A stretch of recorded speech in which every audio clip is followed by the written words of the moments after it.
Transporter के ठिकानों पर आयकर का छापा। करीब 40 करोड़ का 50 किलो सोना और 5 करोड़ की नकदी जब्त की गई है।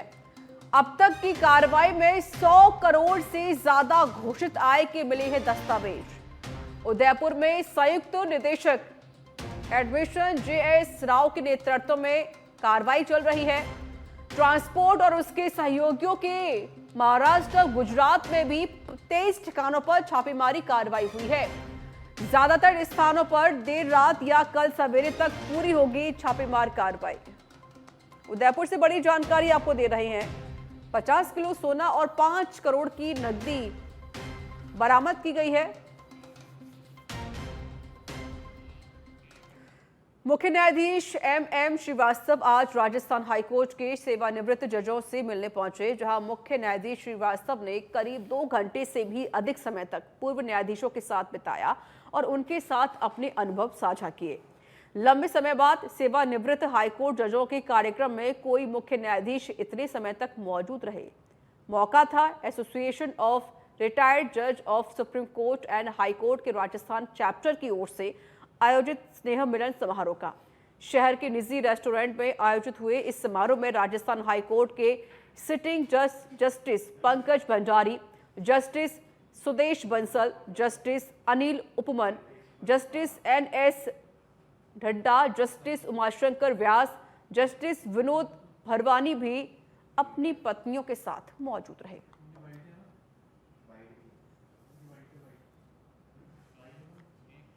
और जयपुर के फागी में सच बेधड़क की खबर का दमदार असर देखने को मिला है। दरअसल राजकीय उच्च प्राथमिक विद्यालय जगन्नाथपुरा का भवन जर्जर हालत में था, जहां छात्र खौफ में साए में पड़ने को मजबूर थे, जिसको लेकर सच बेधड़क ने खबर को प्रमुखता से दिखाया। अब शिक्षा विभाग के आला अधिकारियों ने इस पर संज्ञान लेते हुए स्कूल के जर्जर भवन का जायजा लेकर 16 लाख रुपए की वित्तीय स्वीकृति जारी की है। वित्तीय स्वीकृति जारी होने के बाद स्कूल भवन का जीर्णोद्धार कार्य शुरू हो गया है। इसको लेकर ग्राम पंचायत जगन्नाथपुर के स्थानीय निवासियों और विद्यालय में अध्ययनरत बच्चों ने सच बेधड़क का आभार जताया है। उच्च प्राथमिक विद्यालय जगन्नाथपुरा के भवन की जर्जर स्थिति को लेकर सच बेधड़क ने प्रमुखता से खबर का प्रकाशन किया। खबर का बड़ा असर हुआ। खबर के प्रकाशन के बाद शिक्षा विभाग के आला अधिकारियों की नींद उड़ी और जर्जर भवन की स्थिति का जायजा लेके 16 लाख रुपए की वित्तीय स्वीकृति जारी की।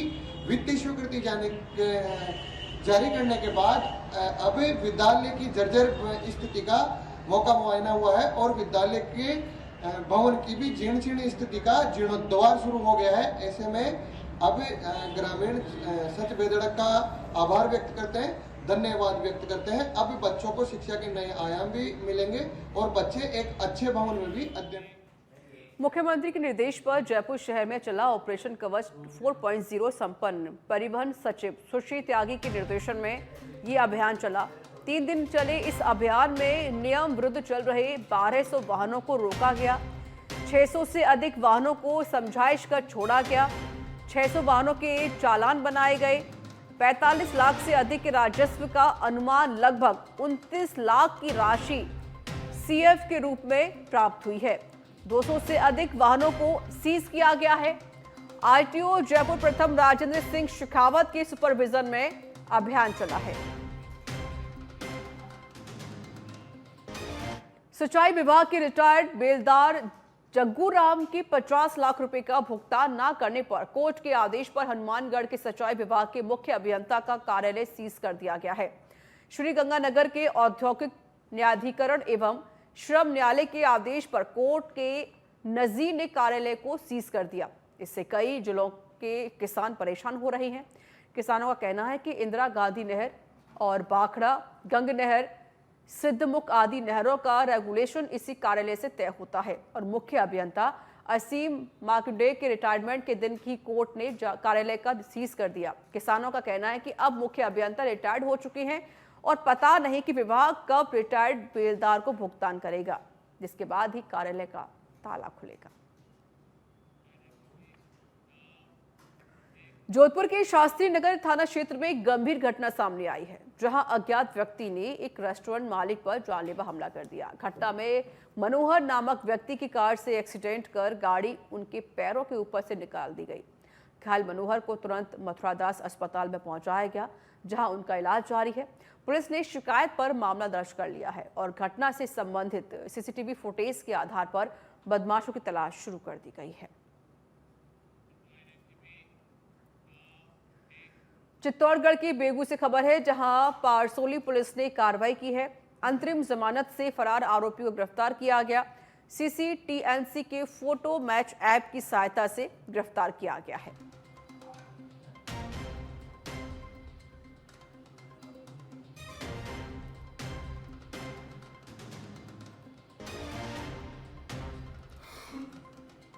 तो बेगू से बड़ी खबर, जहां पारसोली पुलिस की बड़ी कार्रवाई देखने को मिली है। फरार आरोपी को पुलिस ने गिरफ्तार किया है। ये 2 आरोपी गिरफ्तार किए गए हैं। चित्तौड़गढ़ के बेगू से ये जानकारी आपको दे रहे हैं।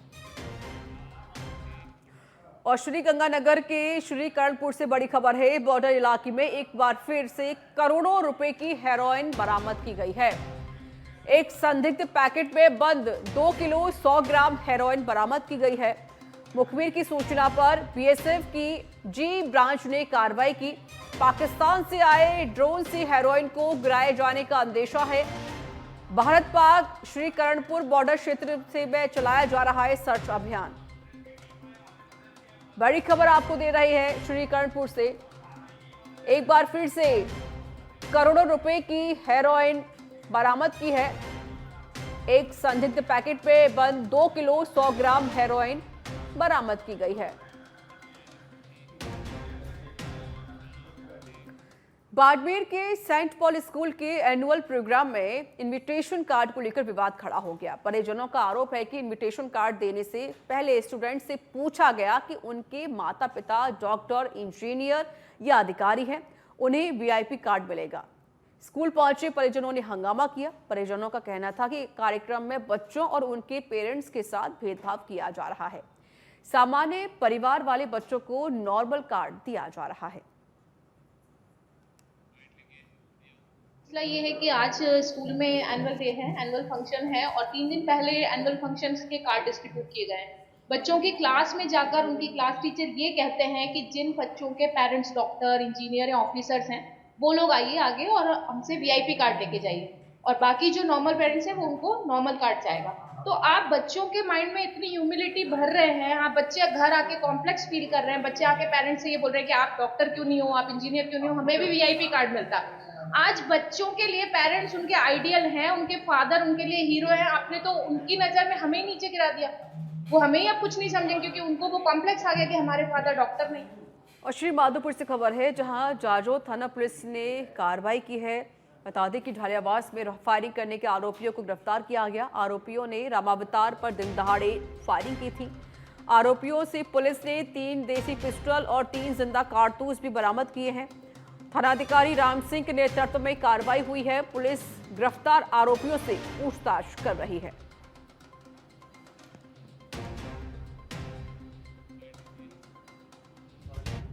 के पास में एक घटना की सूचना मिली दिन में 1 बजे करीब कि कुछ 2 मोटरसाइकिलों पे 4 युवक आए, उन्होंने फायरिंग करी। कम से कम 7-8 राउंड उन्होंने फायर किए। फायरिंग जिसमें हुई उसमें रामावतार था जो घायल भी हुआ इस फायरिंग में। उसके बाद एक टीम बनाई गई जिसके अंदर एडिशनल एसपी साहब गजेंद्र सिंह जोधा के नेतृत्व में जो लोकल सीओ हैं खंडेला, इंसार अली जी और एसएचओ जादव राम सिंह जी के नेतृत्व में टीम बनाई गई। उस टीम ने अथक प्रयास करते हुए अलग अलग स्थानों पर दबिश दी, अलग अलग आसूचना का संकलन किया।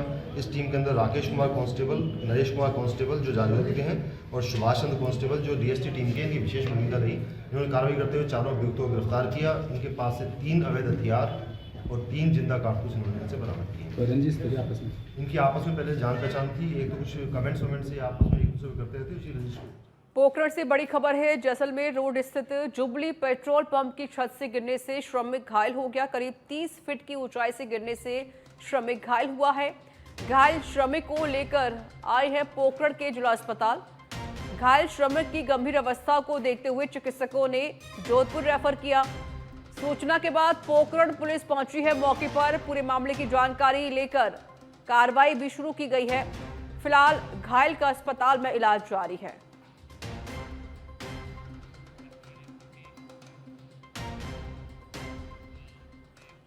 कोटपूतली के नीमराना से खबर है। निजी होटल से रंगदारी का मामला सामने आया। मामले में पुलिस की कार्रवाई देखने को मिली है। पुलिस ने 8वें आरोपी को गिरफ्तार किया है। आरोपियों ने 5 करोड़ की रंगदारी मांगी थी। नीमराना से ये जानकारी आपको दे रहे हैं।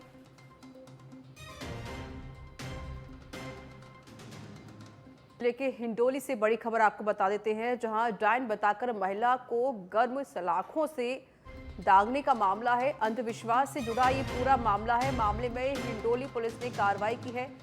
4 महिलाओं सहित 2 पुरुषों को पुलिस ने गिरफ्तार किया है। इलाज के नाम पर भोपे ने महिला को दागा था गर्म सलाखों से। एसपी राजेंद्र कुमार मीणा, एएसपी उमाशंकर भी पहुंचे। पुलिस डिटेन किए गए आरोपियों से पूछताछ कर रही है।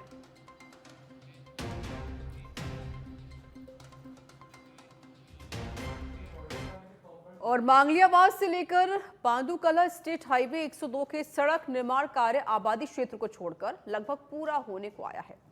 मगर इसी मार्ग पर स्थित शहर रियावड़ी में सड़क निर्माण के तहत चौड़ीकरण को लेकर असमंजस की स्थिति बनी हुई है। हालांकि रोड का निर्माण शहर के अंदर होते हुए ही बनाया तय हो चुका है और इसका काम भी शुरू होने के लिए दुकानदारों और घर मालिकों को पूर्व में नोटिस भी दिए जा चुके हैं। कंपनी की ओर से सड़क चौड़ीकरण को लेकर नापी, नोटिस और निशान भी लगा दिए गए हैं और मुआवजे भी खाते में जमा हो गए हैं। सड़क का निर्माण भी चरणबद्ध तरीके से करने के लिए कंपनी भी तैयार है। दूसरी तरफ सड़क का चौड़ीकरण में कई दुकानों और मकानों पर फीता लगाकर माप भी हुआ, मगर पूर्व में ग्राम पंचायत की ओर से प्रस्ताव बनाकर जो माप किया वो माप लगभग 50 फीट था, जिसे वर्तमान सड़क के बीच से 5 मीटर ही माप कर लाल निशान लगाने को लेकर कस्बे वासियों में रोष फैल गया है।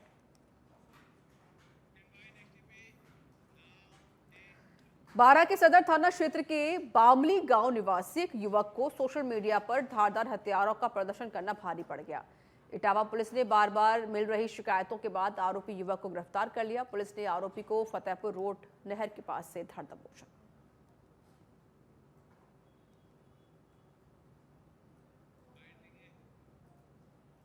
ये मामला ये है कि हमें जो एमओबी है हमारी शाखा, उसके जरिए सूचना मिली थी कि एक लड़का जिसकी इंस्टाग्राम आईडी अर्पित नाम से है, वो अपने सोशल मीडिया अकाउंट पर हथियारों के साथ में तस्वीरें अपलोड करता था, रील्स बनाता था। तो हमारा जो सोशल मीडिया सेल है वो लगातार इसको मॉनिटरिंग कर रहा था। उसके बाद में हमने लगातार इस व्यक्ति पर निगरानी रखी, इसकी लोकेशन वगैरह ली। तो जब इसकी लोकेशन ली तो ये हमें जो है वो अवैध जो चाकू है उसके साथ में हमने इसको गिरफ्तार किया।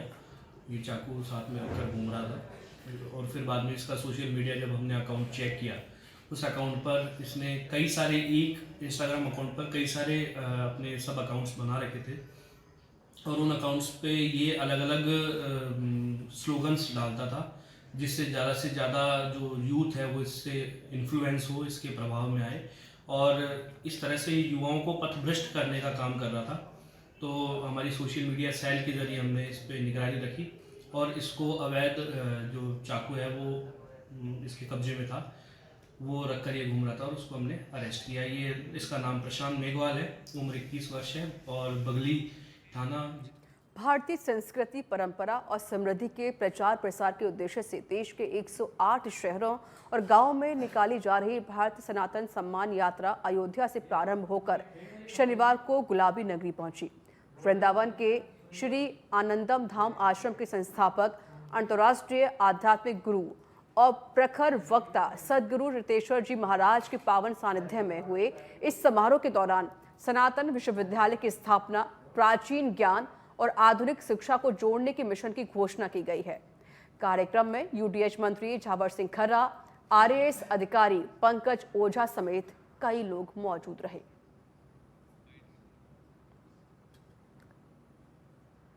तो देश के 108 शहरों गांवों में ये यात्रा निकाली जा रही है। सदगुरु रितेश्वर जी महाराज के सानिध्य में ये आयोजन किया गया और इस बीच यूडीएच मंत्री झावर सिंह खर्रा भी मौजूद रहे। देखिए, सनातन भारत यात्रा हमारी महीनों से चल रही है और हम वृंदावन जाते हैं, फिर एक स्टेट का ये यात्रा करते हैं ये यात्रा अनवरत चलने वाली है।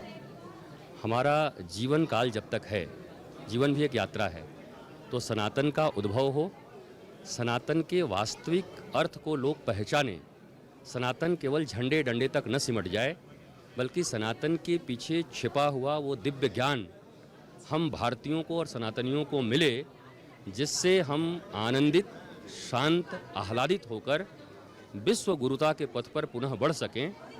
इसलिए इसे बहुत हल्के तरीके से न लेकर के इसकी गंभीरता, इसकी गहराई की चर्चा करने के लिए मैं ये सनातन भारत यात्रा निकाला हूँ। और ये निरंतर भारतवर्ष और फिर भारतवर्ष के बाहर भी अन्य देशों में ये चलता रहेगा। देखिए, वो प्राचीन जो शिक्षा पद्धति हमारी रही है, वहाँ पर हमारे पास आर्यभट्ट, भास्कराचार्य, सुश्रुत, चरक, चाणक्य जैसे विद्वान वैज्ञानिक रहे हैं। और आधुनिक जो वैज्ञानिक हैं, तो आधुनिकता का और प्राचीनता का समागम करके एक फ्यूजन एजुकेशनल सिस्टम का निर्माण किया गया है, सिलेबस बनाया गया है, जिसकी पढ़ाई हमारे सनातन विश्वविद्यालय और गुरुकुलम में होगी। और ये पढ़ाई आपको, चाहे वो हार्वर्ड हो, चाहे वो विदेश का कोई भी कॉलेज जहाँ बच्चे जाने के लिए बहुत उत्सुक हैं, क्योंकि यहाँ शोध की स्थान नहीं बनाए गए। हमारे यहाँ पर कोई व्यक्ति शोध नहीं करता बच्चा हमारे यहाँ पर, केवल पढ़ाई करो, डिग्री लो और बेरोजगार होकर घूमते रहो। तो इस विषय को जानकर मैंने भारतवर्ष में सनातन विश्वविद्यालय के निर्माण का संकल्प लिया है।